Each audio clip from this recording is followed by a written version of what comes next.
How did Scandinavian nations overcome old loyalties? Imagine living in a time when your loyalty was tied to a king, a region, or even a union that stretched across borders. Now picture how these nations shifted their focus from old ties to a sense of national identity. That's what happened in Scandinavia during the early modern era.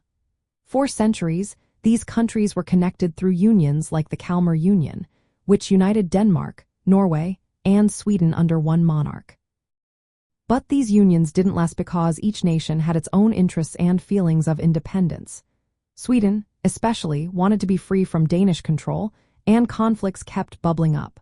When the union ended in the early 1500s, each country started to see itself as a separate nation. Later, the Napoleonic Wars changed everything again.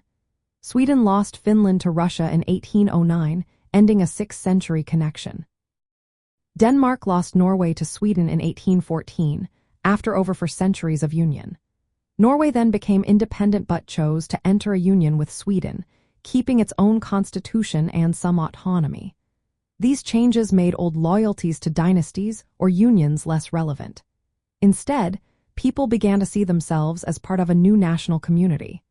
The idea of Scandinavianism grew in the 1800s. It was a movement that wanted Denmark, Sweden, and Norway to work closer together, based on shared history and culture. It helped people focus on what they had in common rather than old rivalries.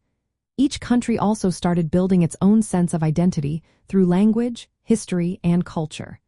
Writers and historians emphasized their own national stories, which made the idea of a nation stronger.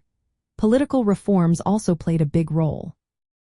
Norway's constitution in 1814 gave it a lot of independence, helping people feel more connected to their nation. Sweden and Denmark created their own governments and institutions, which made loyalty to the nation more important than old unions. So, these nations moved away from old loyalties by breaking apart unions, redefining borders, and creating new national identities.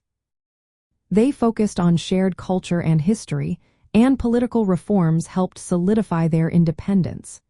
It was a gradual process, but it led to the strong, separate nations we see today in Scandinavia.